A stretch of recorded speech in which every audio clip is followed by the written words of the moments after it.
Hi, I'm Jason Lewis. And I'm Todd DeShida. And this is Climate Optimists. Welcome to another episode. This week, we're going to be pondering what we call the nuclear dilemma. Before we go there, I wanted to start out with this week's reason for hope, which I'm kind of excited about. The European Central Bank just released a report that underscores the costs of climate change in action. I'm passionate about this because for some people, numbers are the only way to communicate the need to act on climate. And if you start talking about money, everything else seems to fall in place. But the report shows that by the end of the century, the cost of growing natural disasters prompted by climate change could shrink the economy by as much as 10%. And on the flip side, it says the cost of transition away from fossil fuels would be only about a 2% hit to the economy. I mean, this isn't new news, but I think it's good when these sort of things come out, especially when you've got a UN conference coming up on climate change in Scotland.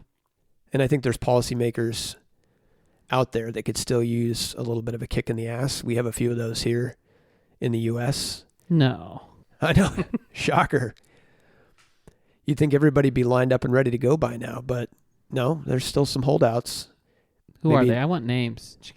I don't know if you take a map of fossil fuel production in the US and you overlay it with the states, you might be able to come up with a few names. That's kind of like a secret puzzle treasure hunt kind of thing. You need a decoder. I see. So when it comes to nuclear, I think we should acknowledge that we get that there's baggage, whether it's the safety concerns, whether it's the nuclear waste it leaves behind, whether it's, for some of us, the recent memory or fairly recent memory of the Fukushima Daiichi meltdown in Japan, or going back further, the Chernobyl meltdown of 86, which, by the way, did you watch the Chernobyl miniseries? I did not. You should add that to your list. Is it pretty good? It is good. They said it was over-dramatized in some sections, but it was largely historically correct in terms of the events that took place. I'll have to check it out. What's it on? HBO. I don't have HBO. That's unfortunate. I'll have to try to check it out, though. Yeah, I'll find it somehow. Some pretty compelling stories, and yeah, it was eerie. It was not something you wanted to watch right before you went to bed. Let me put it that way. Oh, spooky. So why are we talking about nuclear in the first place on this podcast called Climate Optimists? The reality is, even with all of nuclear's baggage, it provides carbon-free electricity at a time, I would argue, that we desperately need it. It begs some fundamental questions like, what should the role of nuclear be in decarbonizing our power sector? What about the newer designs that we hear about that are out there for nuclear? I don't know about you, but this was like a little bit of a challenging exercise for me because I don't know that I necessarily view nuclear in a positive light. But so you're saying you came into this biased. I mean, biased in the same way that I'm biased that most country music is not great music. And that may not be well-founded. The reality was I listened to horrible 90s pop country hits growing up, working on the farm. And I feel like it probably left some trauma. And so I'm Blame it all on my roots. I showed up in boots. Okay. Now, I don't know what you're talking about. Have you heard any new country? I like some of the old. It's terrible. It's all like redneck, dirt road, truck bed. It's horrible. 90s country is like the golden age of country now in comparison. You weren't a 90s country fan? Well, I guess this isn't working for my analogy of, what it means to set aside biases. I guess all I'm saying is I've looked at country music with a more open mind. Ooh. Courtesy of you. So while I still am not a super fan, there's definitely country out there that I can appreciate. Definitely. I look back on a lot of that 90s country, I guess, now with a lot of fondness. So when we're talking about nuclear, it's worth kind of starting out acknowledging sort of the major pros and cons. On, the downside, there's obvious safety risks, some of those, borne out in recent history. You've got a waste problem. It it costs more. On the upside, as we alluded to, it does provide carbon-free, what I would call dispatchable power. And so as we're trying to make this decision, we wanted to kind of look at those different pros and cons and weigh those in the context of what the alternative to nuclear would be. Explain what dispatchable power means. Dispatchable power means that a nuclear plant is able to produce energy when it's needed. In other words, wind and solar don't qualify as dispatchable because we can't tell the wind to blow and the sun to shine when we want it. Whereas a nuclear power plant, if we know a certain amount of demand is coming, can ramp up and provide the necessary supply. So, thus dispatchable. So where does nuclear stand today? In the U.S., we get about 19% of our power from nuclear, which ironically is also about the same amount that we get from renewables. So, together, about 40% of our power in the U.S. is carbon-free. Very good. In the EU, about 26% of their power mix comes from nuclear. I bet you a huge chunk of that's probably France. Yeah, France has definitely got to be the biggest player there. Looking at those percentages, it's also worth kind of looking at what's happening to nuclear. And the reality is, in the U.S., retirements of nuclear facilities are outpacing new installations. The Union of Concerned Scientists estimates that there's greater than like 1/3 of U.S. plants are either scheduled to close or are in a state of not being profitable, which puts them on that chopping block. So when we say nuclear is more expensive, what are we really talking about? Lazard's does a nice analysis of different types of energy sources, and looking at their numbers, new wind and solar can run as little as $30 per megawatt hour, where new nuclear is on the order of $130 per megawatt hour on the low end. Now, you can have fully depreciated nuclear plants that are going to be more cost competitive, but you can see the stark contrast between the technologies. I should caveat these numbers by calling out the fact that, with solar and wind, when we talk about it being cheaper, which it is, we're not accounting for storage in here. And if you're really going to compare nuclear to renewables, you would need to have renewables set up with storage to do that. Additionally, as we just mentioned, nuclear is fully dispatchable, which is another advantage of it, which really isn't borne out in these numbers. But even still, setting all that aside, new nuclear is very expensive power. Yeah, it sounds like it's far and beyond more expensive than a lot of the renewables that are going in now. It also, I think, takes a considerable amount of time to get a plant started up. So that's another thing when you're looking at trying to make an impact on these 2050 numbers and some of these goals we have, right? Is that it's going to take a decade to get one going anyway. So that's kind of a downside to this. But I wanted to talk a little about Germany and their recent choice to kind of shut down all their nuclear plants.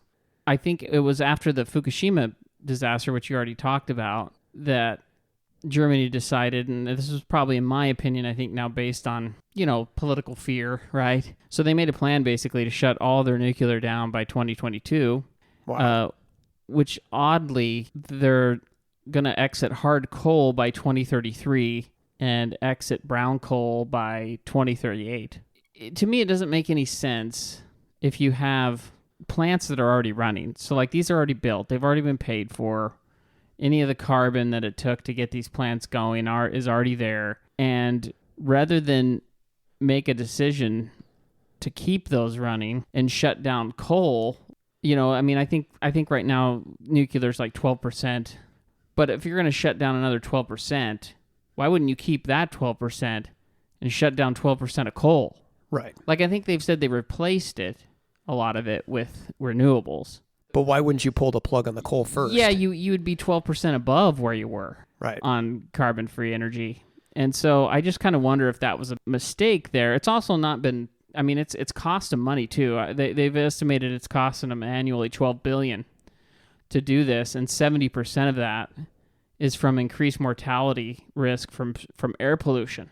That's an interesting sort of, comparison. I feel like maybe we're at least indirectly drawing here is that while I think we all can relate to sort of the acute dangers of nuclear energy, especially if its safety protocols aren't followed, that there is this known danger associated with burning fossil fuels that we, in a way, societally, we sort of accepted.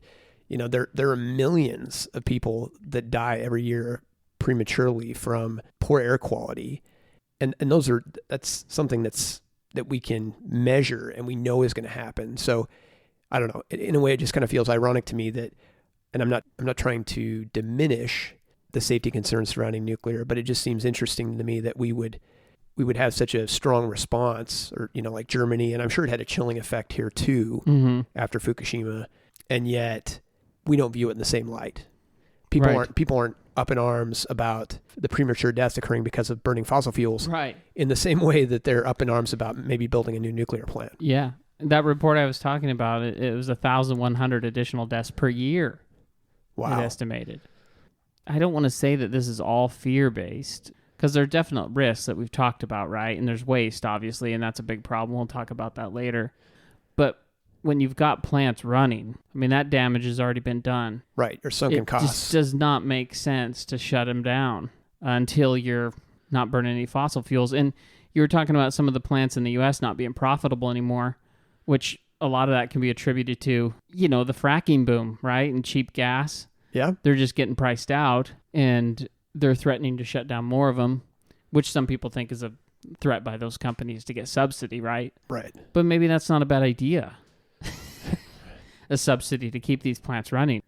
I mean, if you look at the U.S., the history, I talked about Germany, but I think a similar thing happened to the United States after the 3 Mile Island accident, which there were no deaths, but after that scare, it really caused a backlash against nuclear power in the United States, and there were like 39 plants that got canceled that were going to be built as a result of that. And, you know, if you look at that now, in the 80s, where do you think that power came from that those 39 plants would have cranked out, right? Well, right, we know it's fossil fuels. Yeah, it would have been fossil coal. fuels, and not only, you know, in the 80s, but every decade after. You know, I think maybe some ill-informed decisions were made at the time that are causing problems now. And I think Todd will go on the record that he is not lobbying on behalf of nuclear companies. Or I wish I did. If any nuclear wants to give this podcast some love, kick it over here. It feels like a good segue to, you know, talking a little bit about the safety impacts or safety risks, rather, of nuclear. The big one is, you know, far and away Chernobyl. And I think quantifying the true impact of Chernobyl is complicated. And I don't know that we're ever going to fully understand how many lives really suffered as a result of what went on there. But, you know, in terms of the numbers that are available to us, I mean, there were, you know, 31 deaths in the immediate aftermath. And the UN projects that as many as another 4,000 folks may eventually die as a result of radiation exposure, which is pretty huge. Yeah, that's horrible.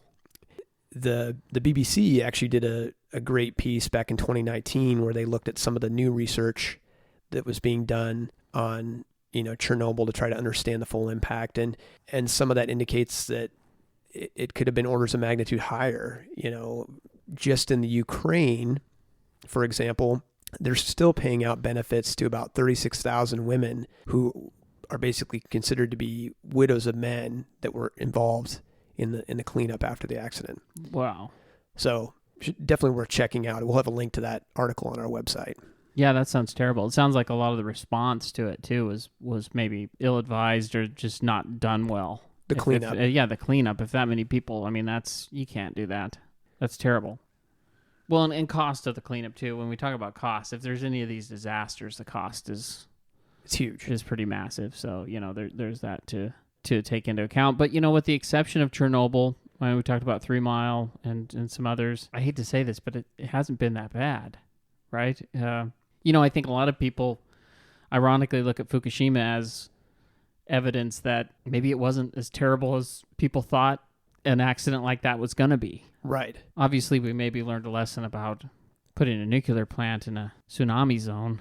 Right. I mean, those things maybe are some things that we should take into consideration when building these things, but I think there was one death linked to that confirmed, but probably others, right, that they haven't confirmed yet or that haven't happened yet, that have been exposed. But to your point, I mean, there were thousands of people killed, but those deaths were all a result of the tsunami and the earthquake. The tsunami, right, yeah. And I think that kind of got lost in sort of the kind of the fog of war, if you will, after the incident. Because I think I too saw Fukushima and said, wow, that's terrible, the end of nuclear right? power. That's terrible. But to your point, when we're looking back, yeah, it was a terrible thing, but the human death toll was... Yeah, it was pretty minimal. You know, in the U.S., there really haven't been a ton of accidents. One interesting case I found was in 1961 in Idaho, and they had a reactor called SL-1 out there, and they were basically testing these small reactors to see if they could deploy these things out in like Alaska and basically out in the middle of nowhere to power the radar stations. But they were testing this reactor out there, and one of the guys pulled one of these radioactive rods up out of the water too far, too fast, or whatever, and you know, those 3 guys died, which is terrible. But in looking at this, they're one of the very few, I think you can count on almost 2 hands the number of people who've died in nuclear power-related accidents in the United States. Wow. And if you look at a lot of them aren't even related to the nuclear portion. Like, I think some of them got electrocuted and things falling on them and stuff that could happen at any plant. So what about the waste side of things? Well, it only produced waste that's dangerously reactive for thousands of years, so it's not really a big deal. Yeah, so basically they move the fuel assemblies into these 40-foot deep cooling pools, and it stays there for like 5 years. And so then they move them into these dry casks, and they're filled with gas. And they're supposed to survive like natural disasters and all this stuff. So that's how they kind of store this stuff. And there's supposed to be a site to store all the nuclear waste in the nation at Yucca Mountain in Nevada. And I think they've had this plan since 87 it was designated. And I don't think anything's made it out there yet. Yeah, I know the feds were supposed to have a site operational by 1998, and Yucca Mountain was intended to be that site. So we blew past that one. Yeah, we did. Yeah, I think they're just storing a lot of this stuff at the sites. It obviously would be nice to have this stuff in a central location where, it's being managed. And when you think about how much stuff there is, this is the amazing thing, is there's really not that much. So... You mean in size? Yeah, the size and the amount of the waste that's there is the entire amount of the waste created would fill a football field long up to 10 yards deep. Wow. That's all the way since 1950. That's crazy. Well, sounds to me like you got a real economic opportunity on your hands. I know you got more than a football field's worth of space in that backyard of yours, and I'm sure the neighbors would love it. Well, they could have done it out at Yucca Mountain. I heard it was Harry Reid that screwed this all up. I mean... I don't care if there's a swimming pool 100 yards long and 10 feet deep up there of this stuff. Get it up there. Seriously, Harry, you're holding us back.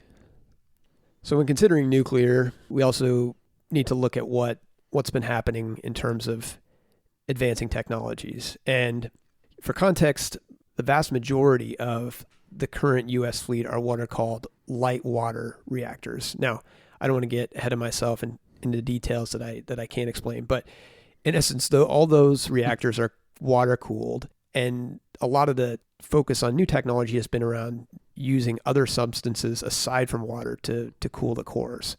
And so those are referred to as non-light water reactors. The proponents have really pushed them as safer, more efficient, more cost effective. The Union of Concerned Scientists did a pretty outstanding analysis on 3 of the primary technology types. They looked at each of them against a set of criteria like safety, what they called sustainability, which was basically how much waste it generated, how efficient it was with fuel, and then nuclear proliferation / terrorism. In other words, having fuels get into the wrong hands and being developed into nuclear weapons. Mm. It's a massive report, very interesting. But in essence, the conclusion was that despite some of the incremental improvements on kind of the sustainability side of things that these technologies offer, those really get outweighed by some of the increased, safety and security risks posed by some of these new technologies. So if you want to know more, we'll have a link to the report on our website, including an executive summary and a great chart that shows each of these new technologies and kind of the pros and cons of each. So I guess my question is, if we want to get rid of nuclear, what are we going to replace it with? Yeah, I think that's the million-dollar question in all of this, right? Because we've clearly outlined the fact that nuclear is expensive. Mm-hmm. It comes with safety risks, albeit maybe not as big as sort of public perception. It has waste. The reality is today, nuclear plants being retired means natural gas plants coming online. They're able to, provide that same dispatchable power. They offer even more flexibility in terms of ramping up and down. That's not to say that renewables can't eventually take their place, Mm-hmm. but we need time. We need time to modernize the grid, a grid that is able to rely on more renewables and more distributed resources. We need massive deployment of storage because the sun isn't always shining and the wind isn't always blowing. So it's realistic to think that we're going to be able to move to 100% renewable at some point.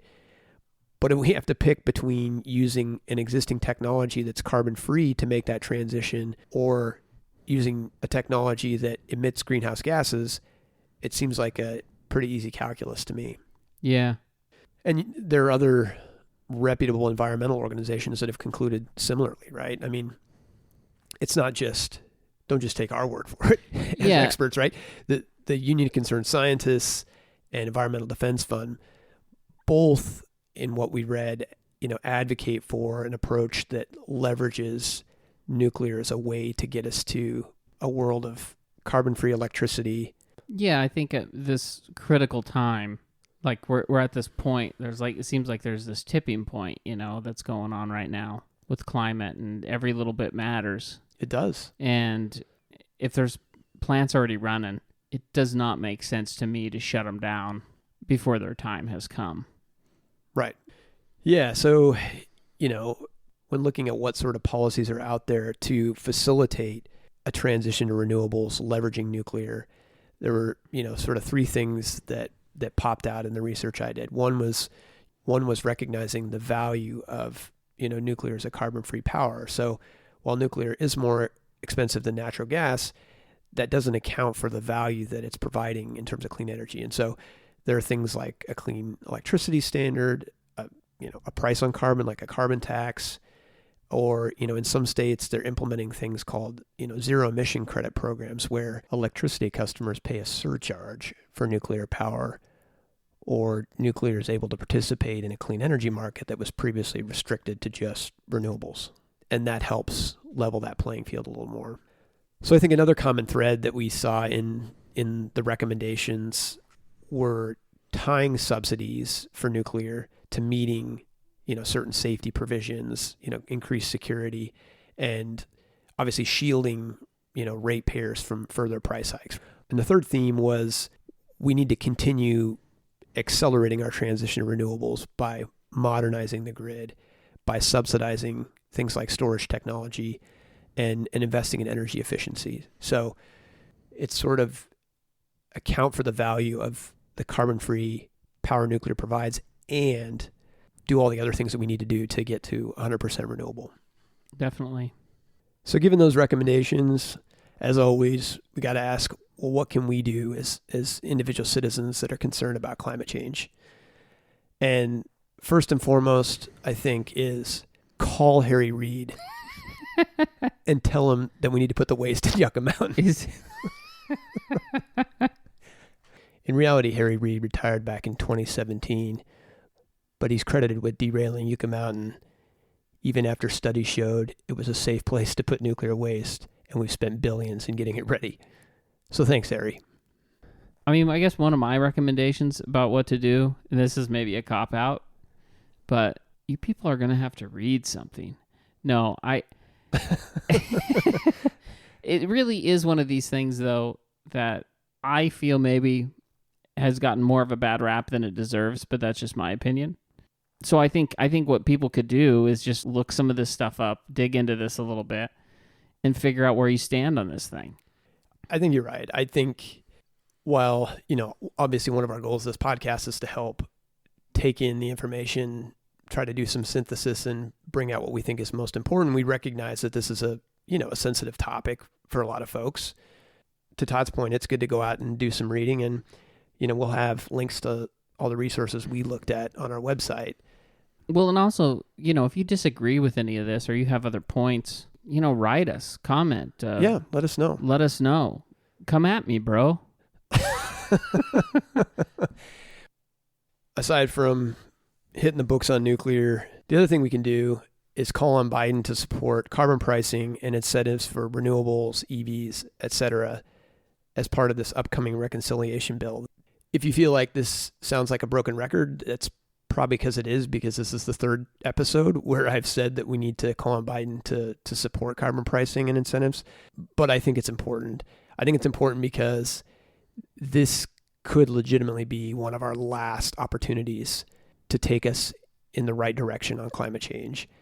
And I'm not trying to be alarmist. I know, many are guilty of being alarmist, and it's a pet peeve of mine. But I think in this case, this is a huge opportunity. And if we all did just one thing, it ought to be picking up the phone or writing a Facebook message or submitting comments to help encourage our representatives and our president to get this across the finish line. And as always, we will have resources on our website to help with that. So with that, thanks again for tuning in, and come back next week for more climate solutions, reasons for hope, and ways each of us can make a difference. Climate Optimist is made possible by Climate Stewards Collective. You can find us on the web at climateoptimist.co. That's climateoptimist.co. That's where you go to submit your letters to Todd. And follow us on social at Climate Stewards Collective.